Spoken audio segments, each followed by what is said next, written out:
السلام علیکم ورحمۃ اللہ وبرکاتہ۔ اعوذ باللہ من الشیطان الرجیم، بسم اللہ الرحمن الرحیم۔ اللہم وفقنا لما تحب وترضى واجعل عاقبۃ امورنا خیرا ولا تکلنا الی انفسنا طرفۃ عین ابدا۔ رب ادخلنی مدخل صدق واخرجنی مخرج صدق واجعل لی من لدنک سلطانا نصیرا۔ موضوع گفتگو وصیت نامہ امیر المومنین علی علیہ الصلوۃ والسلام کا، جو اپنے امام حسن مجتبیٰ علیہ الصلوۃ والسلام کے نام تحریر فرمایا ہے۔ یہ وصیت نامہ اپنے مضمون میں عمومیت رکھتا ہے، ذاتی وصیت نہیں ہے انفرادی موضوع کے متعلق، بلکہ وہ وصیت ہے جو ہدایت پر مبنی ہے، انسان کی زندگی کی عملی زندگی کی ہدایت سے جو چیزیں تعلق رکھتی ہیں ان کو امیر المومنین علیہ السلام نے باریکی کے ساتھ، دقت کے ساتھ اور تفصیل کے ساتھ بیان کیا ہے۔ وصیت نامہ شروع یہاں سے ہوتا ہے: من الوالد الفان المقر للزمان المدبر العمر المستسلم للدہر الدام للدنیا الساکن مساکن الموتى الدائن عنها غدا إلى المولود المؤمل ما لا يدرك السالک سبیل من قد ہلک غرد الاسقام ورہینۃ الایام ورمیۃ المصائب وعبد الدنیا وتاجر الغرور وغریم المنایا واسیر الموت وحلیف الہموم وقرین الاحزان ونصب الآفات وصریع الشہوات وخلیفۃ الاموات۔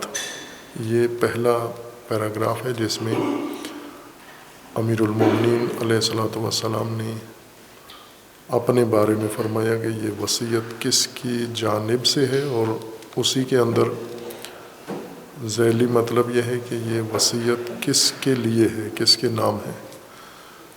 اپنا بھی نام نہیں لیا اور جس کے لیے یہ وصیت ہے ان کا بھی نام نہیں لیا، بلکہ صفات ذکر کی، 6 خصوصیات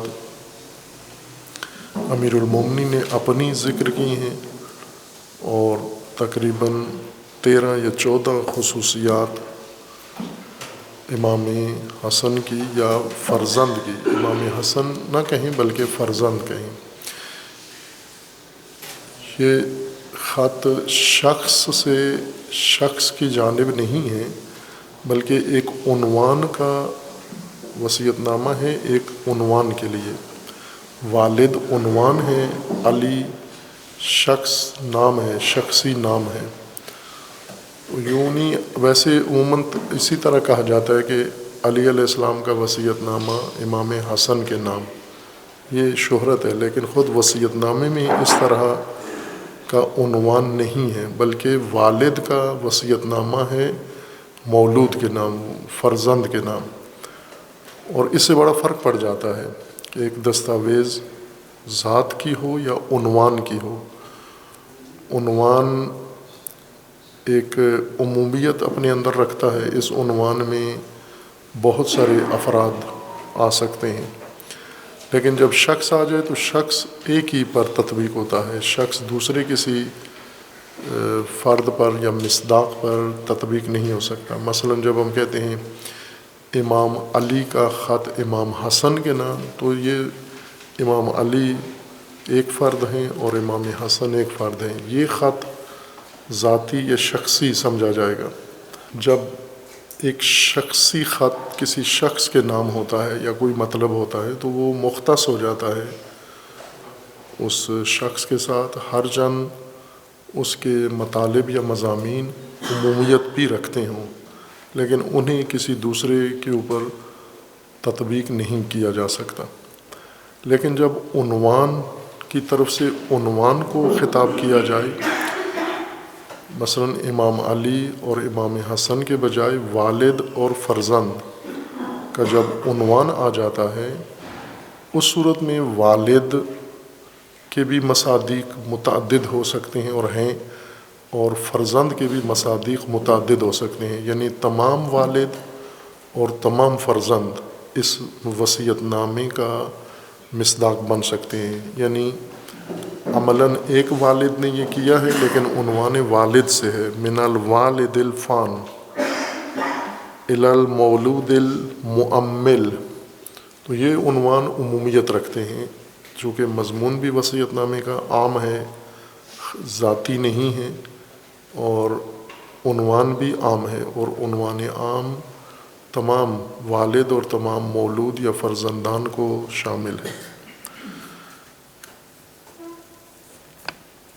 جو خصوصیات مولود کے لیے، فرزند کے لیے امام علی علیہ السلام نے یا والد نے ذکر کی ہیں، ان عناوین اور خصوصیات کا مطلب یہ ہے، مقصد یہ ہے کہ نئی نسل یا اگلی نسل جو والد کے بعد اولاد کی صورت میں آگے جاری ہے، جانی ہے، اس کو والد یا پچھلی نسل اپنی تمام آگاہی، تجربہ اور جو ذخیرہ ان کے پاس ہے، بصیرت کا، تلخیوں کا، جو کچھ انہوں نے زندگی میں سمجھا ہے اور دیکھا ہے اور چکھا ہے، وہ سب منتقل کریں آگے اولاد کو۔ اور دوسرا یہ ہے کہ اولاد کو متوجہ کریں کہ آگے جو آپ کو درپیش ہے زندگی، جو ماحول، جو حالات، ان کا پورا ایک نقشہ بنا کے اولاد کے سامنے رکھ دیں، عملی زندگی کا نقشہ، کہ آپ جس میدان میں زندگی بسر کرو گے وہ یہ ہیں، دشواریاں اس کی یہ ہیں، مشکلات اس کی یہ ہیں، تقاضے اس کے یہ ہیں، چیلنجز اس کے یہ ہیں، اور تاکہ اس کے مطابق اپنے آپ کو تیار کرو، اس کے مطابق اپنی تربیت کرو، اس کے مطابق اپنے وسائل مہیا کرو۔ ان خصوصیات میں سے جو آنے والی نسل کو درپیش ہیں، انہیں امیر المومنین علیہ السلام نے مولود کی صفات کے طور پر بیان کیا ہے۔ ایک یہ ہے کہ المؤمل ما لا یدرک، اس اولاد کے نام، اس فرزند کے نام یا اس نسل کے نام ہے جو ایسی آرزوؤں میں گرفتار ہے جو ناقابل حصول ہیں، ناممکن ہیں، ایسی امیدیں یا ایسی آرزوئیں بنا کے یہ نسل اس نے رکھی ہوئی ہیں اپنے لیے، اور زندگی ان میں صرف کریں گے جن کا حصول اس کے لیے ممکن ہی نہیں ہے۔ خوب یہاں آگے جا کر جب وصیت نامے کے باقی پیراگراف شروع ہوں گے، وہاں اس کی مزید وضاحت ہو جائے گی کہ انسان کی آرزوئیں، کچھ آرزوئیں ہوتی ہیں جو بالکل خیالی ہیں، ناممکن ہیں، عملاً حاصل نہیں ہوتی، اور دوسری وہ آرزوئیں ہیں کہ اگر حاصل ہو بھی جائیں تو کل عدم ہی ہیں، حاصل نہ ہونے کے برابر ہیں۔ یعنی ایک انسان ایک ایسی چیز آرزو کو رکھتا ہے اور اس آرزو پر کوشش کر کے پہنچ بھی جاتا ہے، تو پہنچنے کے بعد وہ وہیں کھڑا ہوا ہے جو آرزو کے حصول سے پہلے جو اس کی حیثیت تھی، کوئی فرق نہیں پڑا، آرزو پا لینے کے بعد بھی وہیں پہ کھڑا ہوا ہے۔ خوب یہ ضروری ہے نئی نسل کو یہ سمجھنا، جس نے ابھی زندگی گزارنی ہے، جس کے سامنے ابھی زندگی کا راستہ اور ہدف ابھی باقی ہے، جس کی مہلت باقی ہے، اسے یہ سمجھنا ضروری ہے کہ آرزو کیا بنانی ہے، کیا رکھنی ہے، وہ اس کی نوعیت پہلے معین ہو۔ دوسرا یہ ہے کہ السالک سبیل من قد ہلاک، یہ نسل جو ابھی میداندار ہے، جس کو ابھی میدان زندگی سپرد ہوا ہے، اور اس کے پاس مہلت ہے زندگی کی، اسے یہ پتہ ہونا چاہیے کہ یہ پہلی نسل نہیں ہے، یہ ایک تسلسل ہے، بہت ساری نسلیں اس سے پہلے گزری ہیں اور یہ ان کا جانشین، یہ ان کی جانشین نسل ہے۔ انجام اور راستہ وہی ہے جس پر وہ چلے ہیں، وہ کس انجام کو پہنچے ہیں؟ اختتام ان کا ہلاکت پہ ہوا ہے، موت، بقا نہیں ہے، یہاں نہیں رکے۔ جو بھی آیا، جس طرح اس نے زندگی گزاری، ایک معین انجام سب کا ہے اور وہ ہے آخر میں ہلاکت۔ ہلاکت اردو میں ذرا ہم منفی معنوں میں استعمال کرتے ہیں، لیکن لفظ عربی کا ہے، تو اس کو آپ عربی معنی میں استعمال کریں، جو موت یا خاتمہ، یعنی اس زندگی کا اختتام ہے۔ ہلاکت آپ سب کے لیے استعمال کر سکتے ہیں، جس طرح قرآن کریم نے یہ لفظ ہلاکت کا سب کے لیے استعمال کیا، انبیاء کے لیے بھی استعمال کیا ہے، صالحین کے لیے بھی استعمال کیا ہے، دوسروں کے لیے بھی استعمال کیا ہے۔ لیکن ہم اردو میں ادب کے طور پر صالحین کو اور معصومین کو ہلاک نہیں کہتے۔ اردو میں بہت خیال رکھا جاتا ہے، مثلا جو یا شہید کہتے ہیں یا جان بحق، فلاں انسان حادثے میں اتنے لوگ جان بحق ہو گئے، ہلاک لکھیں تو اس کو توہین سمجھا جاتا ہے۔ یہ اردو کا اپنا اصطلاح اور مزاج ہے، قرآن اور عربی کا نہیں ہے۔ عربی میں آپ موت کو ہلاک کہہ سکتے ہیں، قرآن کی متعدد آیات میں ہیں۔ جو لوگ آئے ہیں اس زمین پر پہلے، وہ آخر ہلاکت کو پہنچے ہیں، اور یہ سالک، یہ جو ابھی اس راہ پر چڑھا ہے، یہ اسی راستے کا راہی ہے جس پر آگے چلنے والے پہلے ہلاکت تک پہنچ چکے ہیں، یعنی موت تک۔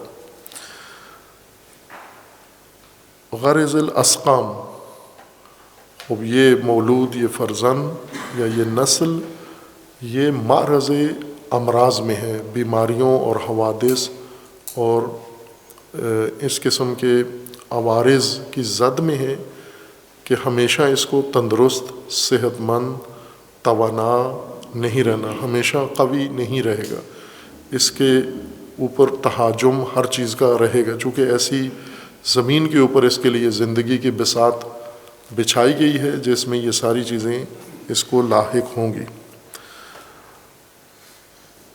رہینت الایام، اور یوں بھی نہیں ہے کہ یہ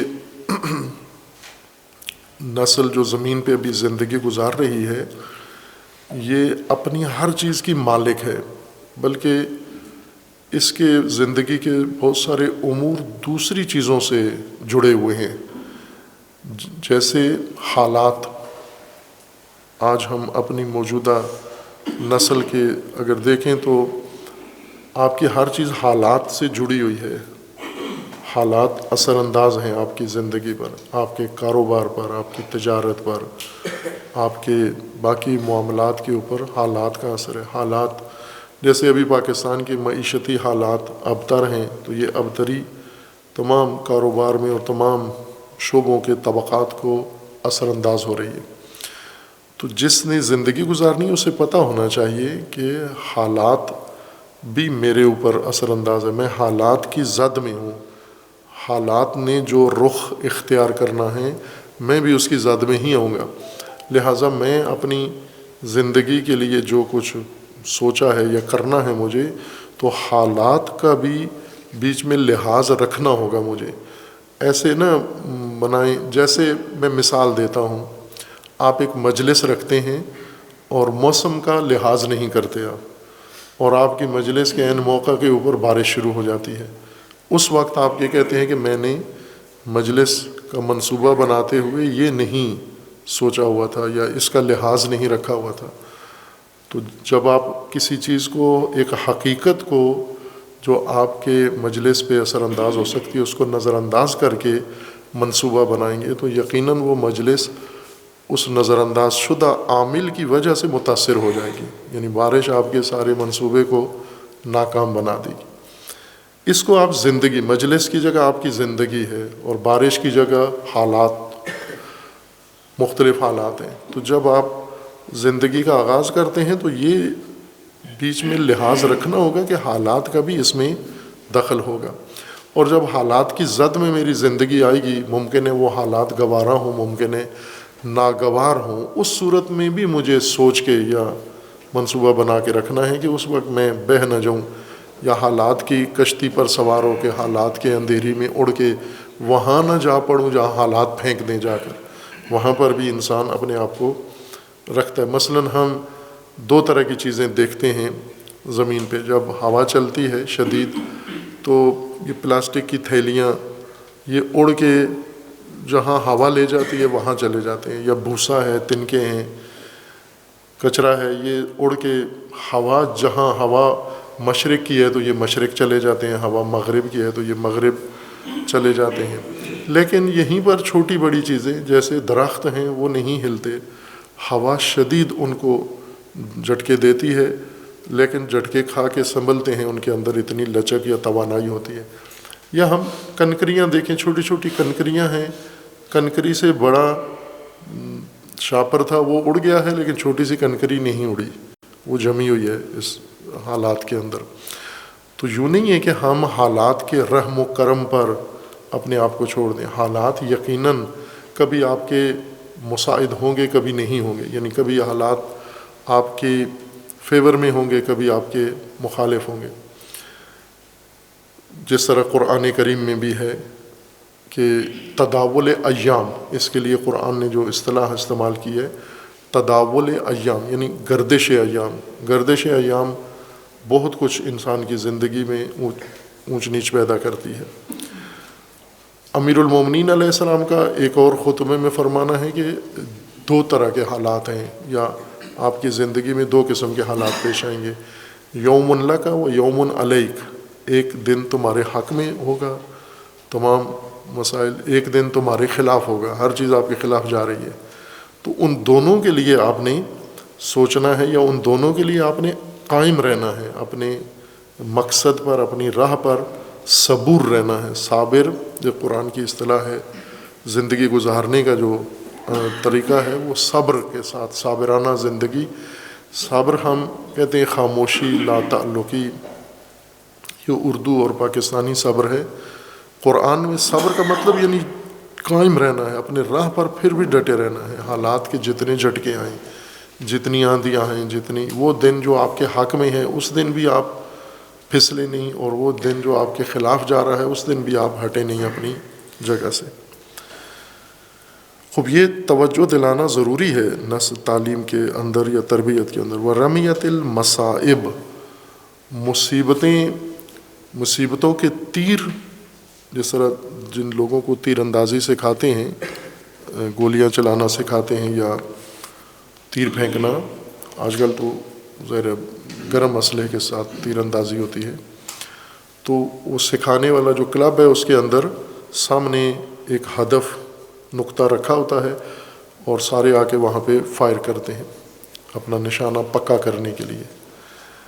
یہی کام انسان کے ساتھ بھی، یہ انسان نشانہ باز سامنے ایک نشانہ لگا کر اس کا ہدف لے رہا ہے، دوسری طرف سے یہ نہیں دیکھ رہا کہ میں خود بھی نشانہ ہوں، میں نشانہ باز نہیں ہوں، میں نشانہ ہوں، اور کچھ دوسرے تیر میری طرف آ رہے ہیں، انہوں نے مجھے نشانہ بنایا ہوا ہے۔ ہم جو نشانہ خود بنایا ہوا ہے ساری توجہ اس طرف ہے، لیکن یہ نہیں توجہ کہ میں بھی کسی کے نشانے پر ہوں۔ فوج کو عموماً یہ تربیت دی جاتی ہے، پولیس فوج کو، کہ آپ نے جب لڑائی کرنی ہے، جنگ کرنی ہے، تو پہلے اپنا نشانہ معین کرنا ہے، اور خود نشانہ بنانے سے آپ نے اجتناب کرنا ہے، یعنی اپنے آپ کو محفوظ رکھنا ہے۔ تو یہ بھی اس نسل کو پتہ ہونا چاہیے کہ آپ تیروں کی مصائب کی، تیروں مصیبتوں کے تیروں کی زد کے نشانے ہیں، آپ مصائب کا تیروں کے نشانے ہیں آپ۔ تو آپ کو یہ بھی منصوبہ بندی کرنی ہے، یہ بھی تدبیر آپ کو کرنی ہے کہ نہ یہ کہ ان تیروں کی آماجگاہ بن کے آپ فوراً ہلاک ہو جائیں اور میدان سے ہٹ جائیں۔ آپ نے ان تیروں سے بھی اپنے آپ کو بچانا، یا ان کے اندر اپنا مقصد آپ نے حاصل کرنا ہے۔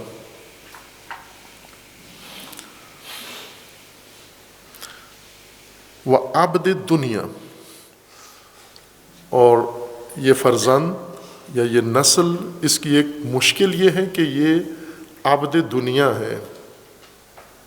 ہونا تو عبد خدا ہونا چاہیے، عبد اللہ ہونا چاہیے، لیکن عملی زندگی میں انسان اللہ کی عبدیت سے نکل کر دنیا کی عبدیت میں آ جاتا ہے. اور یہ نقطہ سمجھنا ضروری ہے کہ ایک طرف سے دنیا بھی آپ کی شکار کے لیے بیٹھی ہوئی ہے. دنیا شکاری ہے، انسان اس کا شکار ہے. انسان یہ سمجھتا ہے کہ دنیا شکار ہے اور میں اس کا شکاری ہوں. یہ ایسا نہیں ہے، الٹ ہے. انسان دنیا کی کمینگاہ میں نہیں بیٹھا ہوا کہ دنیا آئے گی اور میں اسے پکڑ لوں گا، دنیا آئے گی میں اسے اچک لوں گا، میں دنیا کو اپنے اختیار میں، اپنے چنگل میں لے لوں گا. بلکہ یہ دنیا ہے جو انسان کے چنگل میں بیٹھی ہوئی ہے، انسان کی کمینگاہ میں بیٹھی ہوئی ہے، اور انسان کو اس نے جکڑنا ہے، انسان کو اس نے پھانسنا ہے. دنیا کا عبد یہ اس وجہ سے نہیں ہے کہ انسان اللہ کو چھوڑ کر دنیا کا بندہ بن جاتا ہے، اللہ کی بندگی ترک کر کے اور پھر دنیا کی بندگی شروع کر دیتا ہے. اس مطلب کو ذرا وضاحت کی ضرورت ہے کہ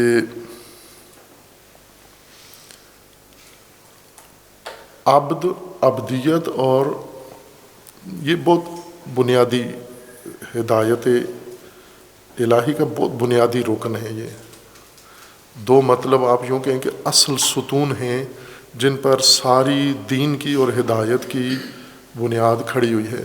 ایک الوہیت ہے، الہیت ہے اللہ کی. اللہ الہ ہے، جیسے ہم لا الہ الا اللہ کہتے ہیں. لا الہ، اللہ کے علاوہ کوئی الہ نہیں ہے. اور دوسرا انسان کے لیے، انسان جب خود شہادت دیتا ہے تو اپنے آپ کو اللہ کا بندہ و عبد کہتا ہے. الہ کے ساتھ انسان کا تعلق انسان کی جانب سے عبدیت ہے، اور اللہ کا تعلق انسان کے ساتھ الہیت یا الوہیت ہے. یہ اس میں بنیادی غفلت ہوئی ہے، جان بوجھ کے ہوئی ہے یا غیر عمدی طور پر ہوئی ہے. یہ دو مفہوم جو ترجمہ کیے گئے ہیں، تفسیر کیے گئے ہیں، وہ قرآن کے مطابق نہیں ہیں. یہ دو باتیں، یہ اساس ہیں. یہ جس کے لیے یہ دو راز، یہ دو رمزیں، یہ دو کوڈ کھل گئے، اس کے لیے اگلا مرحلہ بہت آسان ہے. باقی دین، ہدایت، سب کچھ سمجھنا بہت آسان ہو گیا ہے. لیکن یہ دو کوڈ نہ کھلے جس کے لیے، وہ امیدوار نہ رہے، وہ ٹامک ٹوئیوں سے کہیں نہیں پہنچ سکتا. باقی نیک کام کرتے رہیں ہم، وہ نیکیاں ہمیں نہیں وہاں پہنچا سکتی جہاں پر ہمیں ہدایت نے پہنچانا ہے. ہم ہدایت کے متبادل بھی بہت سارے ہم نے بنائے ہوئے ہیں نا، کہ اگر مثلا کہیں ٹرین جاتی ہے تو وہاں ٹرین چھوٹ گئی آپ سے، تو پھر آپ متبادل سواری کا انتظام کر لیتے ہیں. ہم نے ایسے ہی کیا ہوا ہے. متدینین نے، مومنین نے، مسلمین نے، علماء نے اپنی مہارتیں دکھا کے ہم جن سے ٹرین چھوٹ گئی ہے انہیں متبادل لے کے دے دیے سواری کہ آپ اس کے ذریعے پہنچ سکتے ہیں. آپ یہ ذہن میں رکھ لیں کہ ہدایت کا کوئی متبادل نہیں ہے. جو اللہ تعالیٰ نے ہدایت کا نظام بنایا ہے اس کا کوئی متبادل نہیں ہے. ایک راستہ انسان کا بنایا ہے، ایک مقصد انسان کا بنایا ہے. نہ اس مقصد کا کوئی متبادل ہے، نہ اس مقصد تک پہنچنے کے لیے جو راستہ اللہ تعالیٰ نے مقرر کیا ہے اس کا کوئی متبادل ہے. ہم اس وقت جس دین کی پریکٹس میں ہیں یہ سب متبادل ہے. یہ وہ اصل چھوڑ کے متبادل سے ہم چپکے ہوئے ہیں، چمٹے ہوئے ہیں. اور اسی بنیاد پر فرق بھی پڑ گیا ہے. ہر ایک کا دین مذہب الگ الگ کیوں ہو گیا ہے؟ چونکہ متبادل سواری، کسی نے مثلا ٹرین چھوٹ گئی تو کسی نے ٹانگا پکڑ لیا، کسی نے موٹر سائیکل پکڑ لیا، کسی نے کرائے کی کار پکڑ لی، کسی نے ٹرک پکڑ لیا، کسی نے کوئی ٹریکٹر ٹرالی پکڑ لی، جس کو جو متبادل ملا اس پہ سوار ہو کے جا رہا ہے، بیچ میں یہ بھول گیا کہ یہ متبادل ہے، اصل ٹرین دوسری تھی، بیٹھنا اس پہ تھا، ہمیں یہ اس پہ بٹھا دیا گیا ہے۔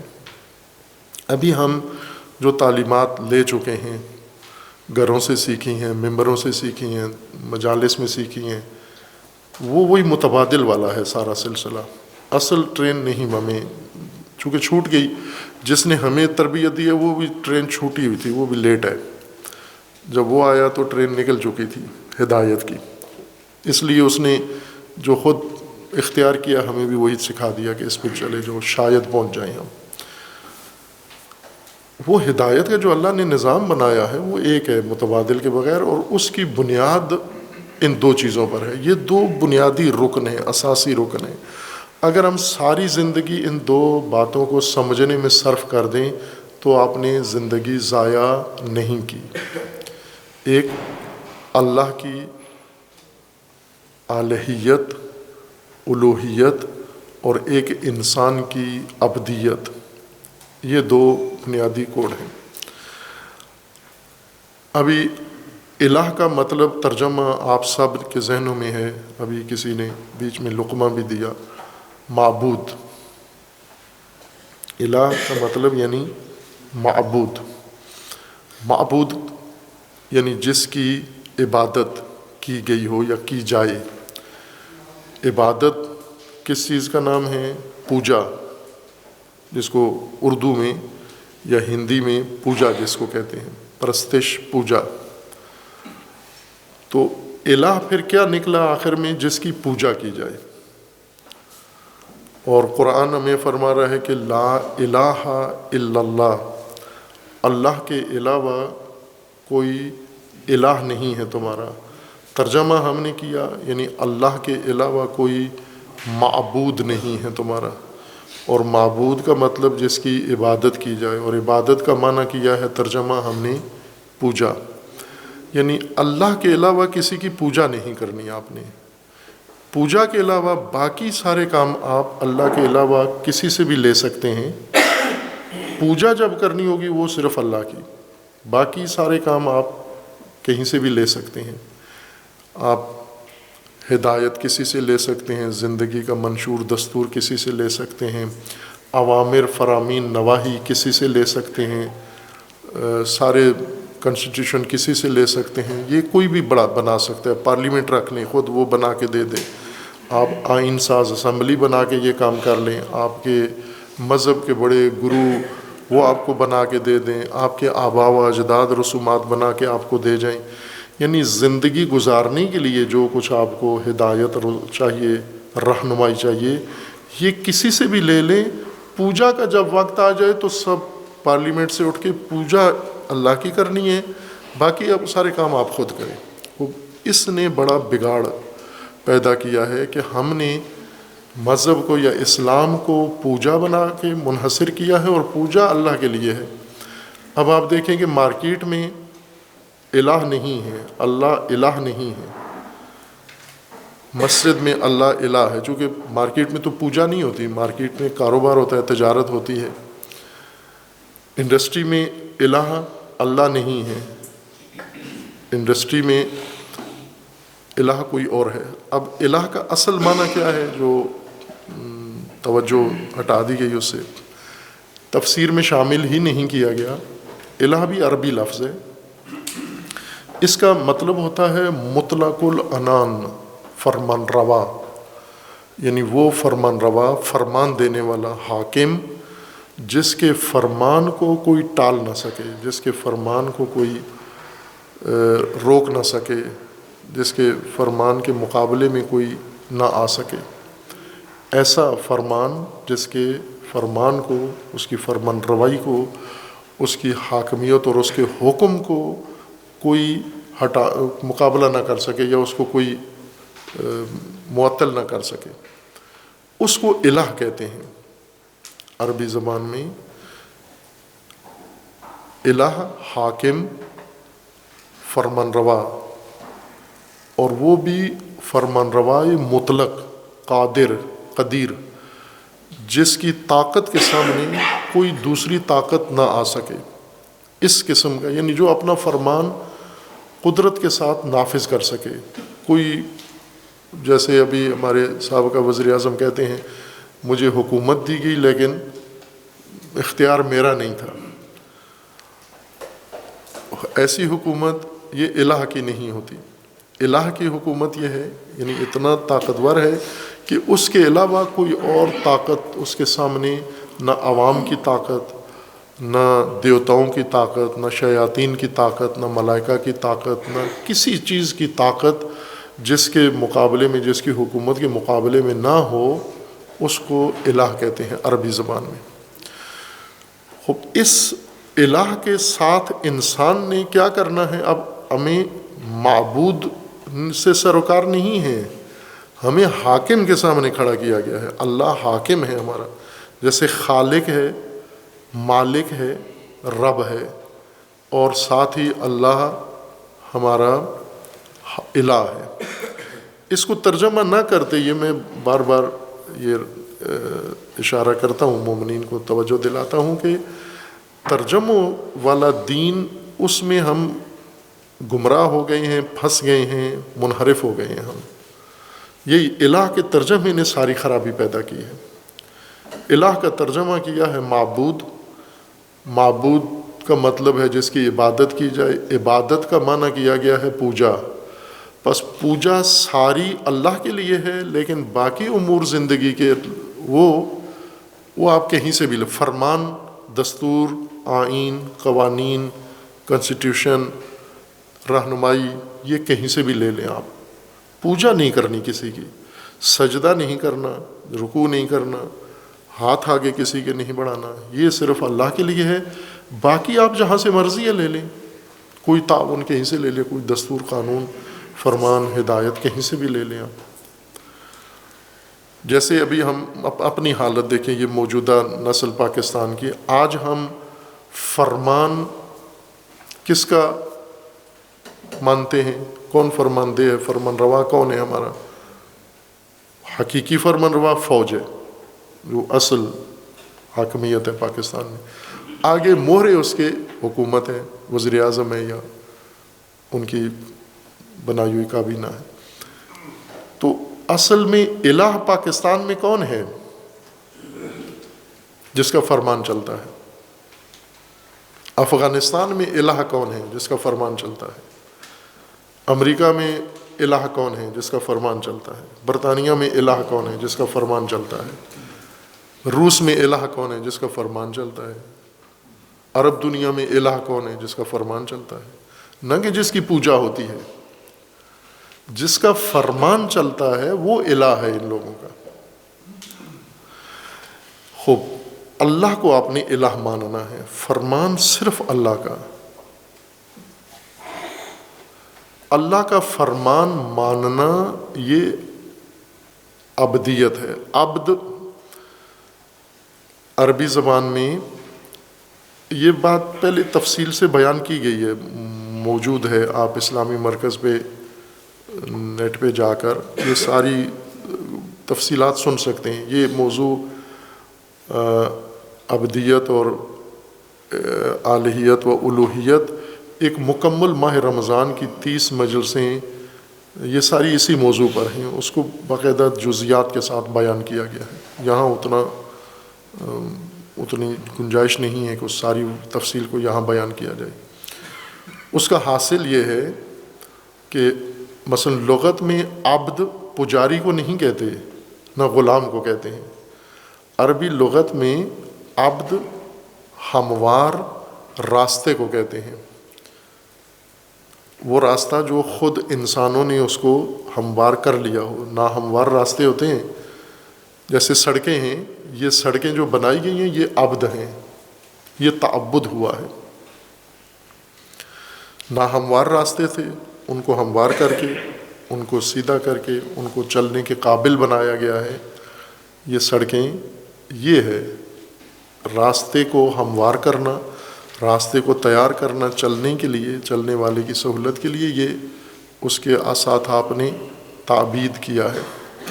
یا اونٹ، عرب جانور ان کے زیادہ تر اونٹ تھے جن کے ذریعے سے سامان لاتے تھے، تو وہ اونٹوں کو سدھاتے تھے. اونٹ زیادہ تربیت، گھوڑے کے بعد سب سے آمادہ تر جانور تربیت کے لیے، سدھانے کے لیے اونٹ ہے. تو وہ کچھ جانور ایسے ہوتے ہیں جو نہیں، نہ سامان اٹھاتے ہیں نہ اوپر بیٹھنے دیتے ہیں، لیکن وہ اگر کسی جانور کو رام کر کے، اس کو تربیت کر کے، سدھا کے بالکل اس کے مزاج کو ہموار کر دیں اور آپ کے اشاروں کے مطابق عمل کرے، تو یہ معبد ہے. طریق معبد، ہموار راستہ، تیار راستہ جو چلنے کے لیے تیار کیا گیا ہے، طریق معبد کہتے ہیں عرب. اور ابل معبد یعنی وہ اونٹ جس کی وحشی پنا ختم ہو گیا ہے اور وہ جو الہڑ پن تھا وہ اس کا ختم ہو گیا ہے، وہ بالکل رام ہو کے انسان کے اختیار میں، انسان کے اشاروں پہ، اتنا قوی ہیکل جانور انسان کے اشاروں پہ چلتا ہے. یہ ہے ابل معبد. انسان معبد وہ انسان جو کسی کی اطاعت کے لیے تیار کر لیا گیا ہو. انسان کے اندر جو رکاوٹیں ہیں وہ بھی ختم کر دی گئی ہوں، باہر سے جو رکاوٹیں ہیں وہ بھی ختم کر دی گئی ہوں. اس حالت میں آ جائے جیسے ہموار سڑک ہے، اسی طرح ہموار انسان، وہ انسان جس کا مزاج، جس کی خواہشات، جس کی شہوات، جس کے دیگر تقاضے جسمانی، روحانی، ذہنی اور معاشرتی سب اس طرح سے بن گئے ہوں کہ وہ بالکل آمادہ ہو گیا ہو، معبد ہو گیا ہو. اپنے فرمان روا کے فرامین کو ماننے کے لیے تیار انسان کو عبد کہتے ہیں. تیار انسان، فرمان روا کے حاکم کے حکم کو ماننے کے لیے جو آمادہ ہو، تیار ہو، اس کو عبد کہتے ہیں. خوب ہم یہ دیکھیں کہ ہم تو نہیں ہیں ابھی تیار.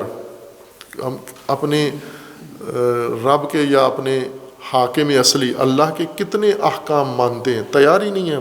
کوئی حکم ماننے کے لیے تیار نہیں ہے، چونکہ اللہ کے حکم کے مقابلے میں ہم خود اپنا حکم رکھتے ہیں، اپنی رائے رکھتے ہیں، اور پھر ہم دوسروں کے رائے رکھتے ہیں. باقاعدہ تجربات، آپ تھوڑے سے یہ پاکستان کے انٹلیکچوئل سے بات کریں تو وہ آپ کو بتائیں گے کہ اللہ کے فرمان کے مقابلے میں سائنسدانوں کے فرامین، دانشوروں کے فرامین، مغربی فلاسفہ کے فرامین، فلاں کے فرامین، یہ آپ کو نکال کے دیں گے کہ یہ فرامین، تو آپ ان کو فالو کریں. عبد کا مطلب ہوتا ہے وہ تیار انسان جو حاکم کے تمام احکامات کی اطاعت کے لیے آمادہ ہو اور حاکم کے علاوہ کسی کا فرمان نہ مانتا ہو.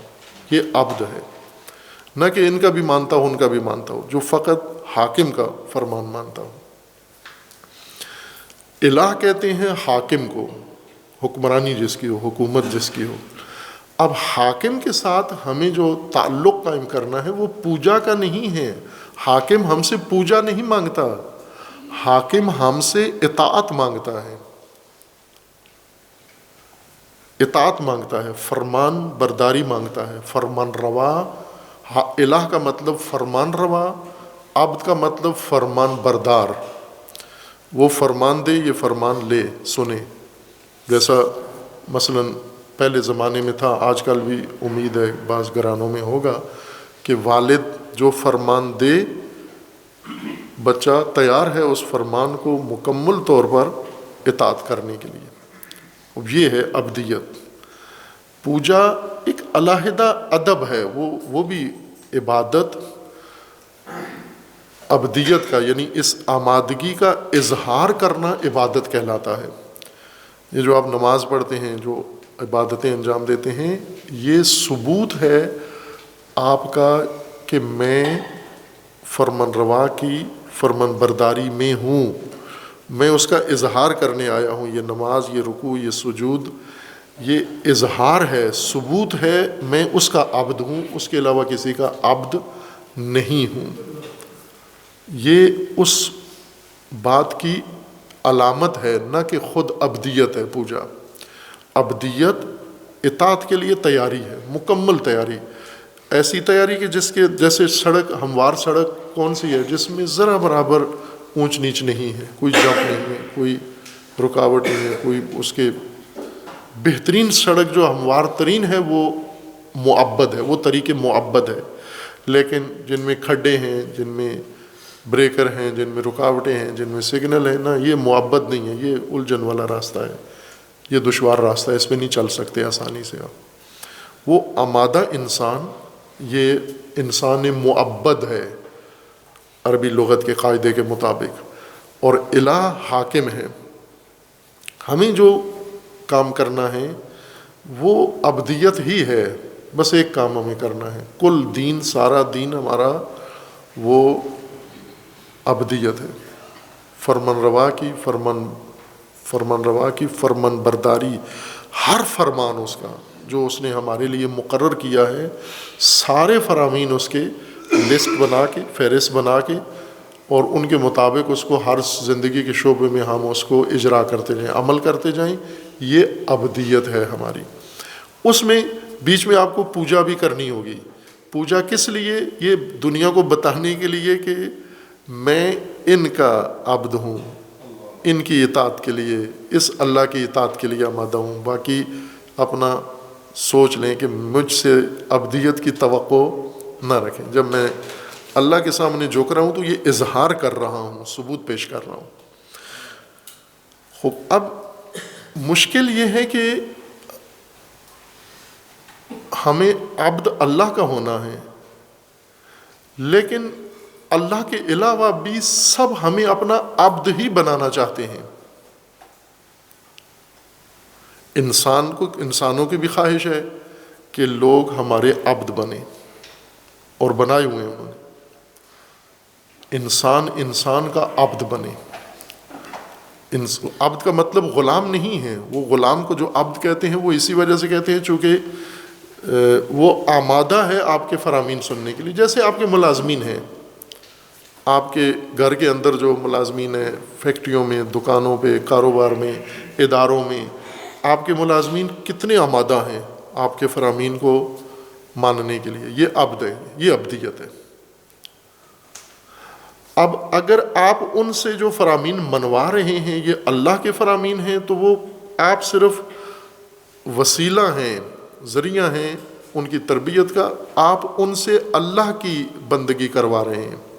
لیکن اگر ہم خود اپنی فرامین منوا رہے ہیں تو پھر وہ ہمارے عبد ہیں، اور تیار ہوتے ہیں ملازمین، چونکہ انہوں نے آپ سے تنخواہ لینی ہے، کتنے مستعد ہوتے ہیں، آمادہ ہوتے ہیں۔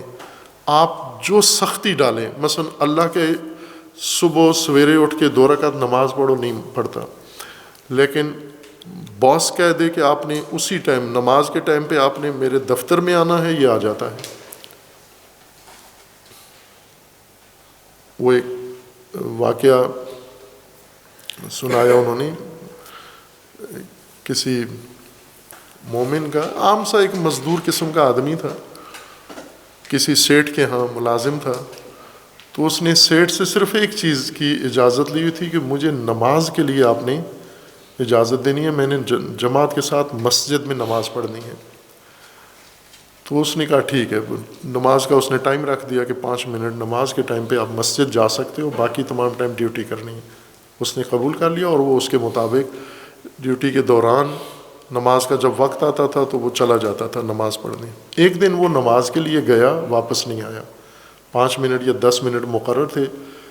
اس کے مالک نے دیکھا کہ ابھی تک نہیں آیا تو تھوڑا انتظار کیا، پھر نہیں آیا، پھر بندہ بھیجا، وہ پھر نہیں آیا، پھر اٹھ کے خود آ گیا وہ، اور مسجد کے باہر آ کے اس نے پوچھا کہ یہ میرا ملازم یہاں آیا نماز کے لیے، نماز کب کی گزر چکی ہے، یہ ابھی تک یہاں بیٹھا ہوا ہے۔ تو اس نے کہا اسے بلاؤ۔ تو اس نے جو پیغام لے کے اندر گیا، کہا وہ اندر ہی ہے بیٹھا ہوا لیکن باہر نہیں آتا، وہ آپ کو کہہ رہے کہ آپ اندر آؤ، مسجد میں آؤ۔ باہر کیا، یہ چلا گیا غصے سے اس کو ڈانٹنے یا جو بھی کارروائی کرنے۔ اسے جا کر کہا کہ تم آ کیوں نہیں رہے ہو؟ تو اس نے کہا آنے نہیں دیتے، میں آنا چاہتا ہوں، مجھے آنے نہیں دیتے۔ اس نے کہا کون نہیں آنے دیتا؟ کہا وہی جو تجھے مسجد میں نہیں آنے دیتا مجھے دکان پہ نہیں آنے دیتا. کوئی چیز ہے نا جو تجھے مسجد نہیں آنے دیتی, میں تیرا ملازم ہو کہ میں آتا ہوں تو نہیں آتا, کسی نے روکا ہوا ہے نا تجھے, کوئی رکاوٹ ہے نا. اب یہی چیز دیکھ لیں ہم کہ ہم اپنے باس کے, اپنے مالک کے, جس کے ہم ملازمت کرتے ہیں, جس کے ماتحت ہیں, اس کا فرمان ٹالنے کی جرأت نہیں کرتے. وہ الہ ہے ہمارا اصل میں, ہم عبد اس کے ہیں جس کی فرمان برداری کے لیے مکمل طور پر دس بستہ ہاتھ باندھ کے اس کے سامنے جھک کے کھڑے ہوئے ہیں. یہ عبدیت ہے.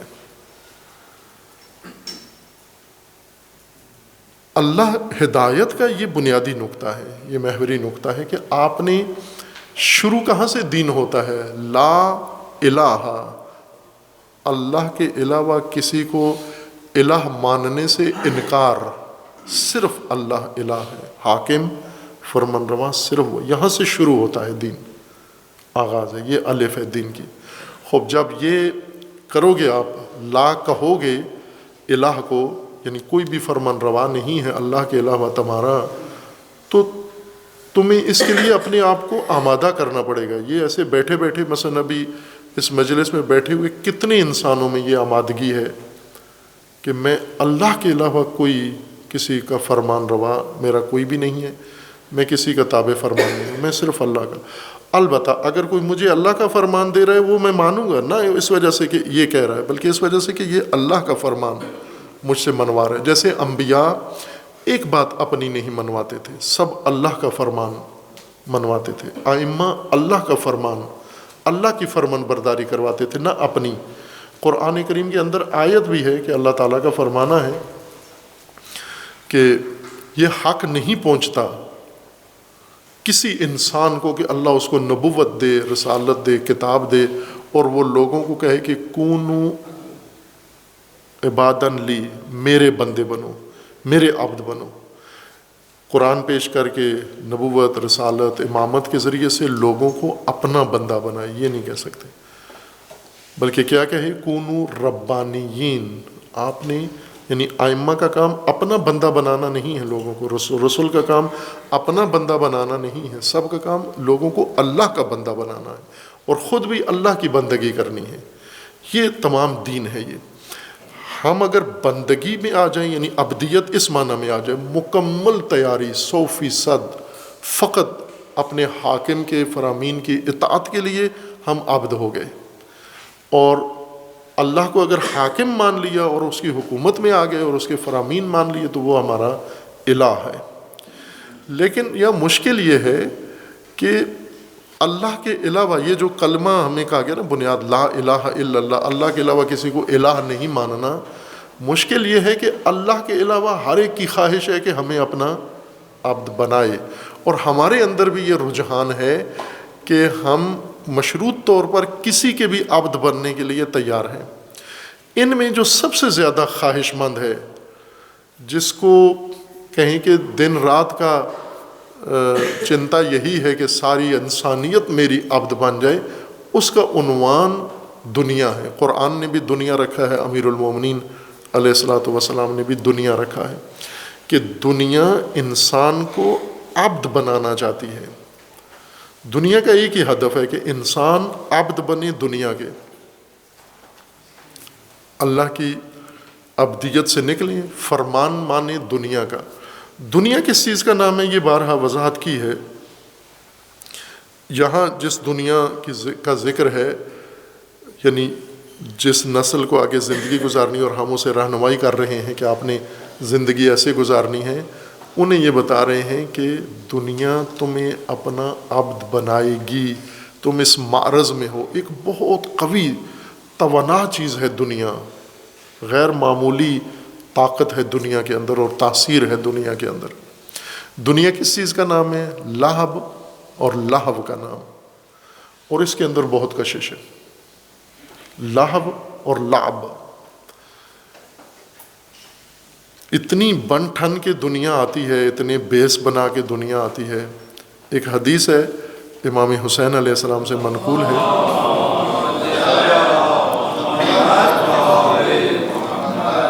جس میں امام علیہ السلام بتا رہے ہیں اپنے مخاطب کو. مخاطب بھی حضرت عبداللہ ابن عباس ہیں، اپنے چچا زاد. کربلا کے سفر کے دوران جب حضرت عبداللہ ابن عباس کوشش کر رہے تھے امام حسین علیہ السلام کو منصرف کریں، اپنے ارادے سے ہٹائیں کہ یہ حکومت کے ساتھ ٹکرانا، یزید کے مقابلے میں اٹھنا، اس ارادے سے آپ باز رہیں. یہ عبداللہ ابن عباس باقی جماعت کے ساتھ اس پوری کوشش میں تھے، اور امام حسین علیہ السلام ان کی باتیں سن کے ان کو مناسب جس کو جواب تھا. اب چونکہ یہ بہت بڑے فقی تھے، عبداللہ ابن عباس بہت بڑی شخصیت تھے اس وقت کے، امیر المومنین کے مشاور رہ چکے ہیں، امیر المومنین کی طرف سے بصرہ کے گورنر رہ چکے ہیں، امیر المومنین کی طرف سے اور بہت ساری ذمہ داریاں انہوں نے نبھائی ہیں. پھر امام حسن علیہ السلام کے ساتھ بطور مشاور رہے ہیں، لیکن جب امام حسین علیہ السلام کا وقت آیا تو پھر یہ کنارہ کش ہو گئے، یہ علیحدہ ہو گئے، یعنی ایک طرح سے خاموش زندگی شروع کر دی انہوں نے.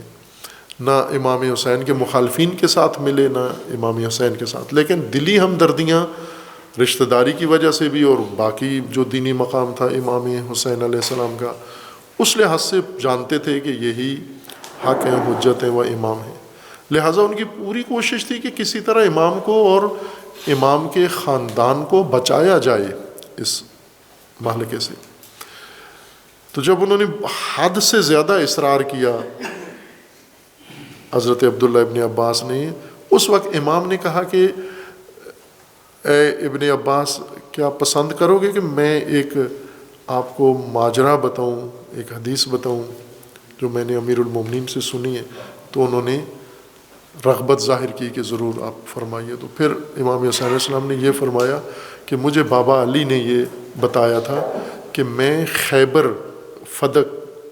میں فدق ہے، فدق میں میں خیبر میں اپنے باغ میں محنت کر رہا تھا، آبیاری کر رہا تھا خلفاء کے زمانے میں، اور اس وقت کام کاج میں تھا. ظاہر گرمی کا وہ موسم اور اس کے اندر کھیتی باڑی کرنا، یہ وہاں کا جو ٹیمپریچر ہے اور گرمی آپ جانتے ہیں کیا ہے، وہاں پر پھر نخلستان میں جا کر آبیاری کرنا، پانی دینا، اور بہت مشکل کام ہے، دشوار کام ہے.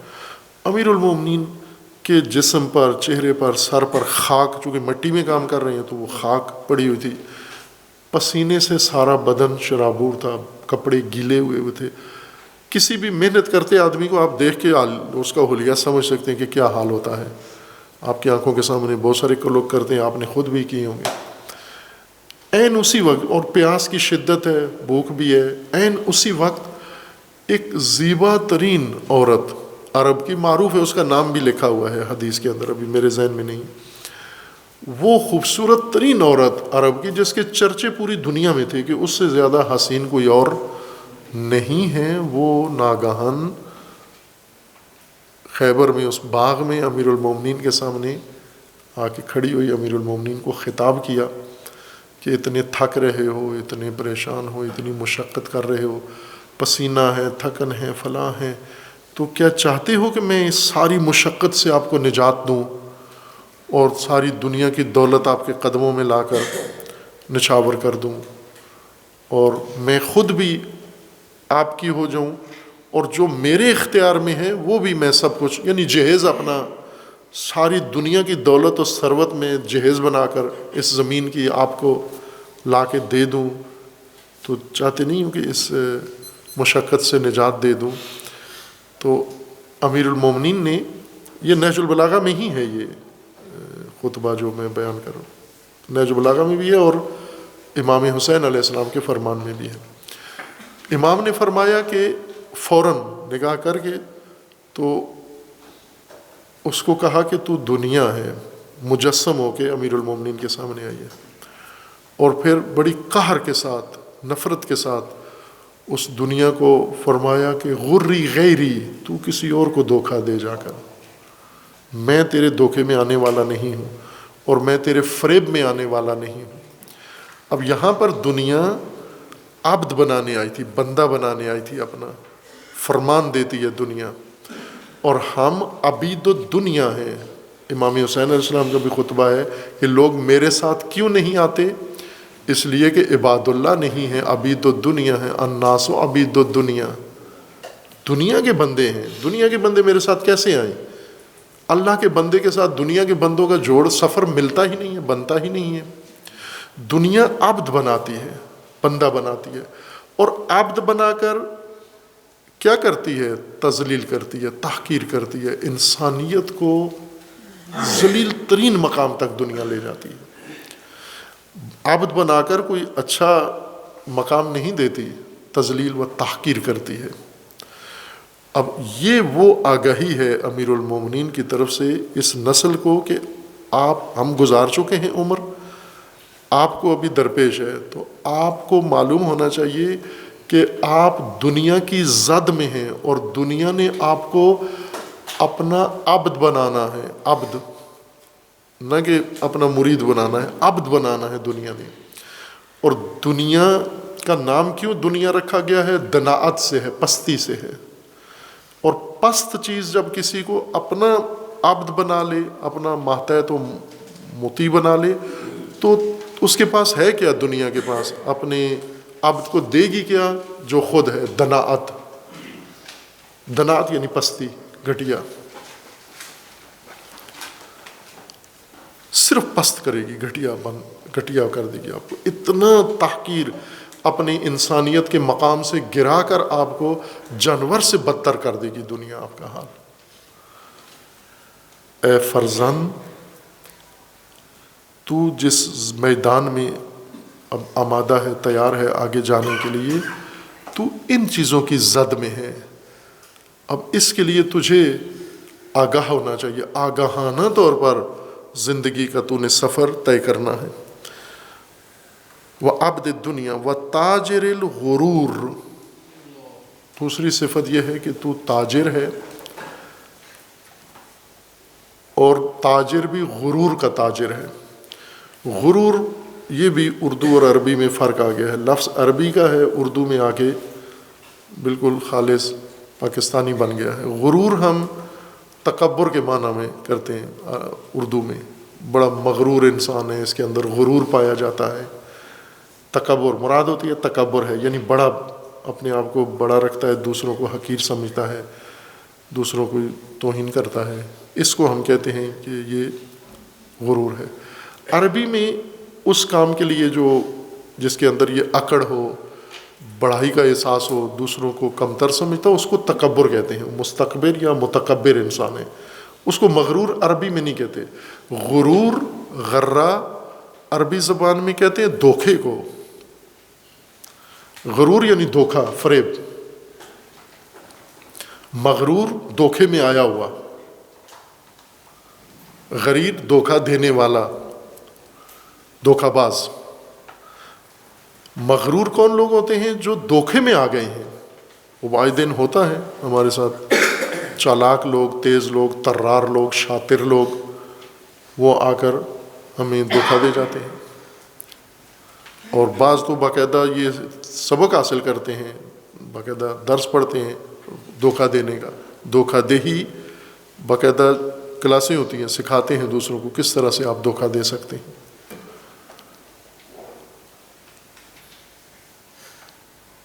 ایک چیز جو اس نسل کو درپیش ہے، جس سے اسے آگاہ ہونا چاہیے، اور امیر المومنین اسے یہ آگاہی دے رہے ہیں کہ آپ ایک محفوظ دنیا میں نہیں جا رہے ہو زندگی گزارنے، آپ ایک دھوکا گاہ میں آئے ہو، دھوکا ہی دھوکا ہے، اس کے اندر فریب ہی فریب ہے، چاروں طرف سے دھوکے کے جال بنائے ہوئے ہیں تمہارے اوپر پھینکنے کے لیے۔ کوئی ساتھی بن کے، کوئی ہمدرد بن کے، کوئی دوست بن کے، کوئی بھائی بن کے، کوئی پارٹنر بن کے، کوئی کیا بن کے، سب دھوکا باز ہیں، دھوکا باز۔ یہاں پر اس نسل کو بصیرت کی ضرورت ہے، ایک آنکھ چاہیے اس کو جو غرور دھوکا سمجھ جائے کہ یہ دھوکا ہے، یہ ماز فراڈ ہے۔ یہ ہم دھوکے، ایک مولانا کی یہ کلام ہے، ان کے ساتھ دھوکا ہوا تو میں نے انہیں پوچھا کہ یہ جو دھوکا باز تھا جس نے آپ کو دھوکا دیا ہے، یہ شروع سے دھوکہ باز تھا، چونکہ ان کی بڑی عقیدت تھی، مرید تھے اس مولانا کے جس نے دھوکہ دیا، تو بہت لمبے کئی سالوں کے بعد جا کے وہ دھوکہ ان کا ان پر کشف ہوا۔ تو میں نے کہا کہ یہ دھوکہ باز جو تھے یہ شروع سے دھوکہ باز تھے یا پہلے ٹھیک تھے، بعد میں بیچ میں شیطان نے بہکایا اور بیچ میں آ کر یہ دھوکہ انہوں نے؟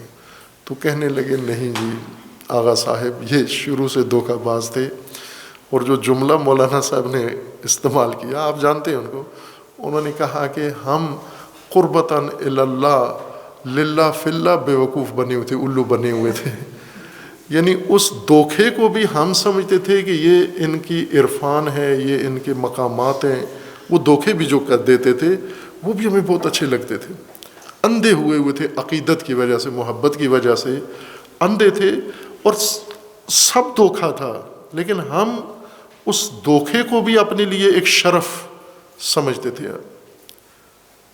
خوب انسان کے اندر بصیرت ہونی چاہیے، جس طرح دنیا سج کے آئی، دج کے آئی امیر المومنین کے سامنے، اس حسین عورت کے روپ میں آئی، اور امیر المومنین نے اس کو پہچان لیا کہ میں اس بیس میں بھی تجھے پہچان لیتا ہوں۔ یہ بصیرت مومن کے لیے ضروری ہے، اور اس وصیت نامے میں وہی بصیرت امیر المومنین اس نسل کو دینا چاہتے ہیں۔ یعنی ہم جو ابھی وصیت نامہ پڑھ رہے ہیں تو اصل ہمیں یہ بصیرت حاصل کرنی ہے امیر المومنین سے، کہ اپنی زندگی میں ہم دیکھیں کہ یہ دھوکہ گاہ ہے، یہ دنیا، اس میں چہرے ویسے نہیں ہیں جیسے نظر آتے ہیں ہمیں، اس دھوکے میں نہ آئیں، اور اگر یہ بصیرت آپ میں آ جائے بہت الجھن میں پڑ جائیں گے آپ، بہت شدید الجھن میں۔ وہ جو آپ لوگوں کا لوہریوں کا مقولہ ہے وہ بہت زبردست ہے زندگی گزارنے کے لیے، کہ عقل نہ ہو تو موجیں ہی موجاں، اگر عقل بصیرت آ گئی تو موجیں ختم، سوچا ہی سوچا۔ یہ بے عقلی بھی ایک نعمت ہے یہ موج کی زندگی گزارنے کے لیے، ورنہ انسان کے لیے زندگی ایک بڑا الجھن بن جاتی ہے۔ اگر آنکھیں کھل جائیں نا، اندر کی آنکھ بھی کھل جائے، بصیرت کی آنکھ بھی کھل جائے، بصر کی آنکھ بھی کھل جائے، شعور کی آنکھ بھی کھل جائے، تو بہت الجھن ہو جاتی ہے اس انسان کے لیے، اس کے لیے یہ جہنم بن جاتی ہے یہ زندگی، موجیں ساری ختم ہو جاتی ہیں۔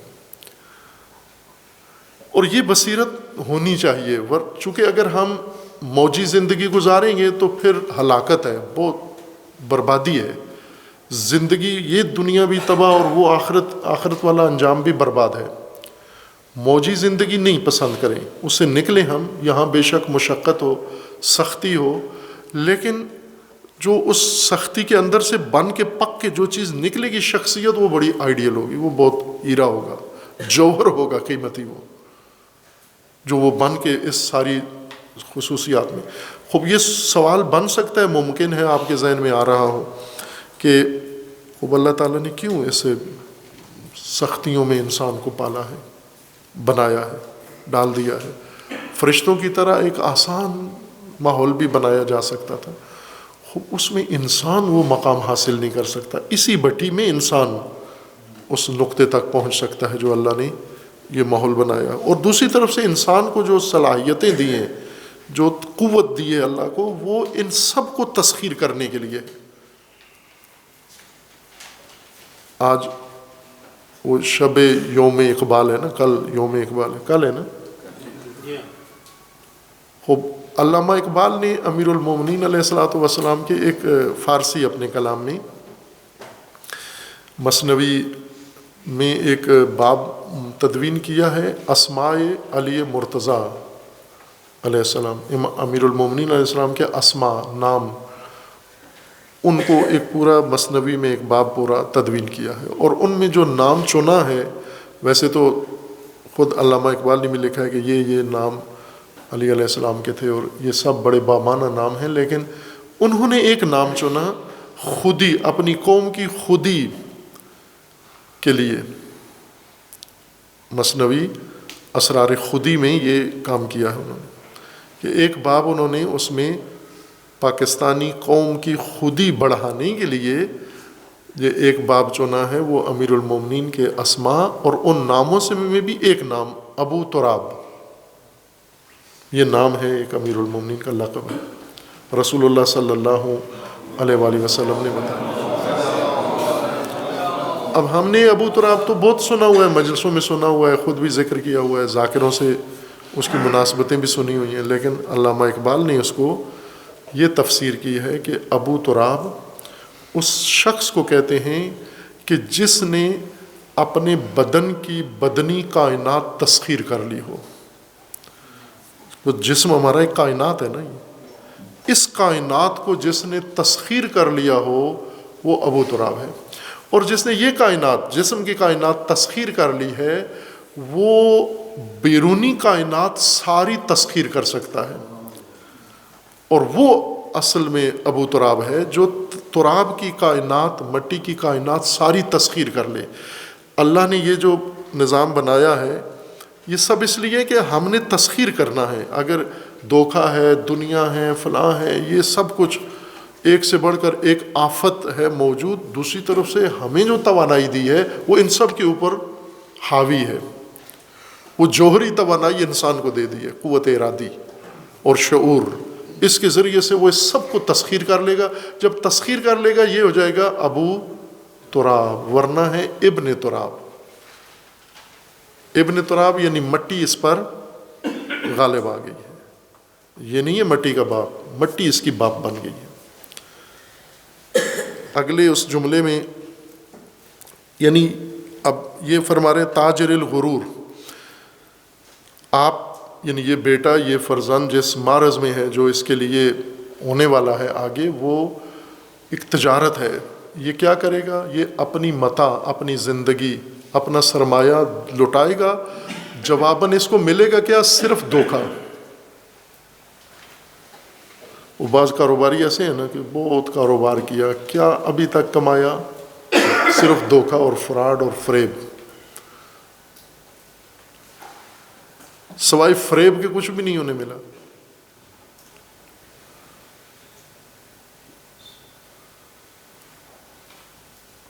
کس چیز کے بدلے میں یہ حاصل کی یہ کمائی؟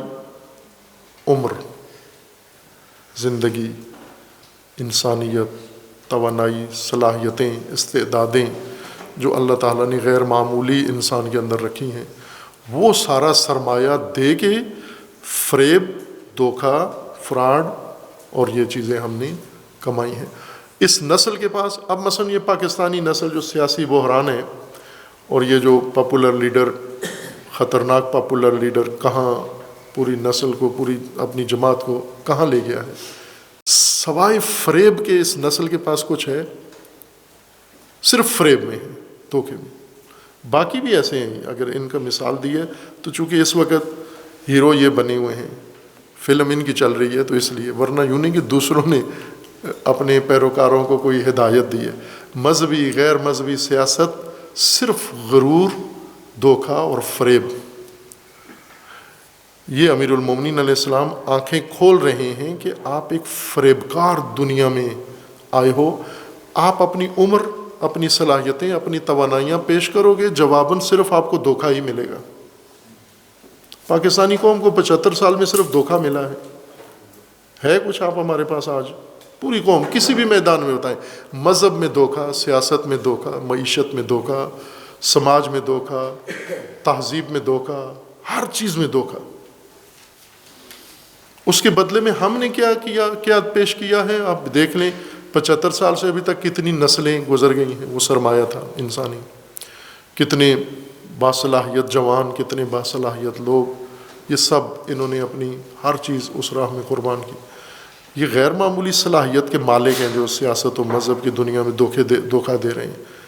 یہ بہت باصلاحیت ہیں، اگر یہ صلاحیتیں اپنی لے کے اللہ کے راہ میں آ جائیں تو یہ بڑے معجزات کر کے دکھائیں گے۔ یہ جو فریب دینے میں اتنے ماہر ہیں، یہ اگر ہدایت میں آ جائیں تو اپنی مہارت ادھر بھرپور استعمال کر سکتے ہیں۔ آج میری کوشش تھی میں پورا کر دوں، لیکن وقت یہاں تمام ہو گیا ہے، باقی بعد میں انشاءاللہ۔ وصلی اللہ علی محمد۔